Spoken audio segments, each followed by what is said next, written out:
দেখুন এই সৃজনশীলটার মধ্যে আমাদের হইলো এই যে তরঙ্গ দেওয়া আছে উদ্দীপকে, এই যে একটা তরঙ্গ, একটা,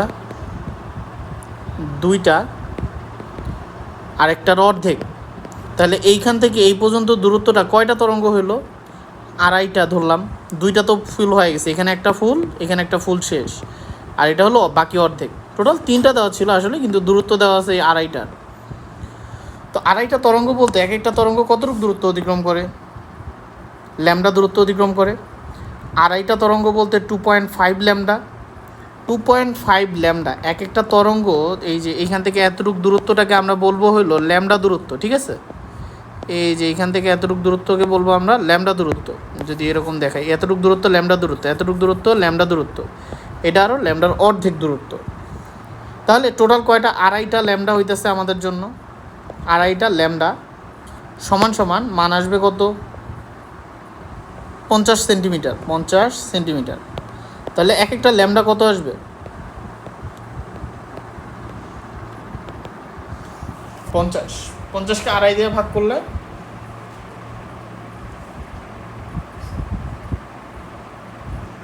20 সেন্টিমিটার আসলো।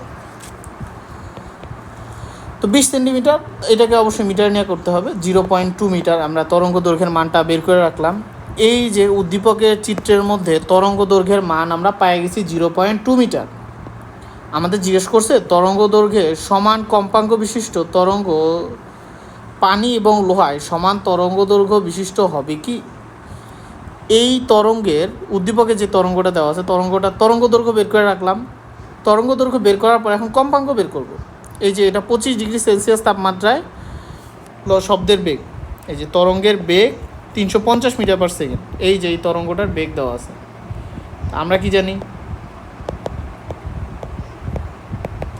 ভি সমান সমান এফ ল্যামডা। তাহলে এফ সমান সমান ভি বাই ল্যামডা। বেগের মান দেওয়া আছে কত? 350।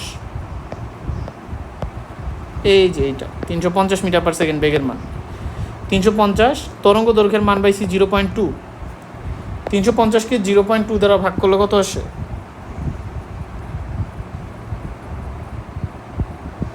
2 দিয়ে ভাগ করে 10 দিয়ে গুণ করবো। 350, 35, 17.5, তো 1770 মতো আসে। আচ্ছা দেখি কইরেই দেখি। 350 ভাগ 0.2, 1750 আসছে। হ্যাঁ, 1750 এত হার্টজ। তো এই কম্পাঙ্ক বিশিষ্ট তরঙ্গ পানিতে এবং লোহায় তরঙ্গ দৈর্ঘ্য কত হবে? কম্পাঙ্ক জানো? পানিতে কত হবে আর হইল লোহায় কত হবে? সেম সূত্র।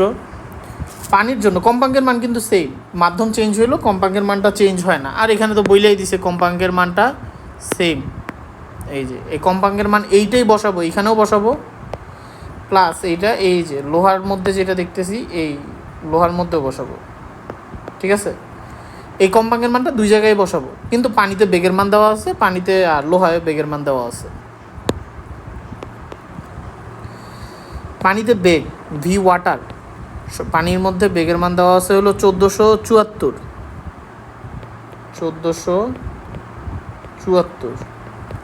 Metre per second. লোহার মধ্যে বেগের মান দেওয়া আছে 5130 মিটার পার সেকেন্ড। এখানেও কম্পাঙ্ক কত? ফ্রিকোয়েন্সির মান তো সেম, 1750 হার্টজ। এখানেও ফ্রিকোয়েন্সির মান 1750 হার্টজ। আমরা যেহেতু বলছে সেম কম্পাঙ্কের মান, এইখানে তরঙ্গ দৈর্ঘ্য কত হবে? ল্যামডা ডাব্লিউ সমান সমান ভি ডাব্লিউ বাই এফ 1474 1750 ভাগ করে অ্যান্সার বের করব। সেমভাবে এইখানকার যদি ল্যামডা সলিড, এই লোহায় তরঙ্গ দৈর্ঘ্য বের করতে চাই, 5130 ভাগ 1750, এটা বের করবো তরঙ্গ দৈর্ঘ্য।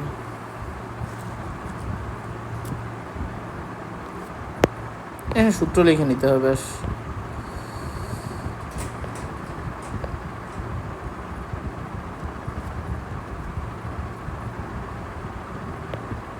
VS বাই F 5130 ভাগ 1750 মান বের করবো।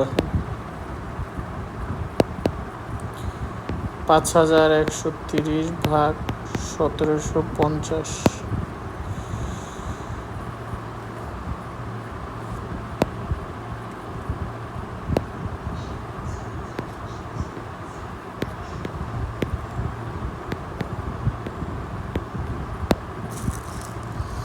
2.9314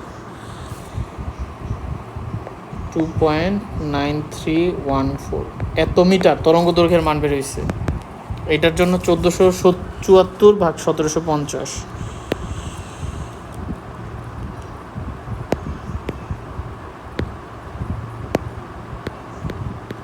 1474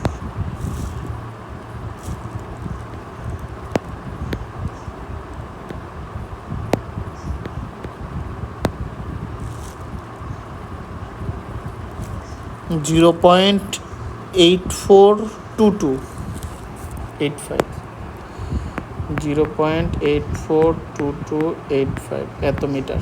তাহলে দুইটা তরঙ্গ দৈর্ঘ্য কি একই আসছে? দেখো, উদ্দীপকের তরঙ্গের সমান কম্পাঙ্ক বিশিষ্ট তরঙ্গ পানি এবং লোহায় সমান তরঙ্গ দৈর্ঘ্য বিশিষ্ট হবে কি? উদ্দীপকের যেই তরঙ্গটা দেওয়া আছে ওই তরঙ্গের কম্পাঙ্ক বের করে নিলাম, ওই কম্পাঙ্কটা পানিতেও বসাইছি আর হইলো লোহার মধ্যেও বসাইছি। পানিতে বসায় পানির তরঙ্গ দৈর্ঘ্য বের করছি, লোহায় বসায় লোহার তরঙ্গ দৈর্ঘ্য বের করছি, তারপর দেখাইলাম অবশ্যই সমান হয় নাই। সুতরাং lambda W is not equal to lambda S, সমান হবে না, সমান হবে না। ওই একই কম্পাঙ্ক যদি পানিতে বসাই এবং লোহায় বসাই তাহলে আমার তরঙ্গ দৈর্ঘ্যের মানটা সমান হবে না। শেষ।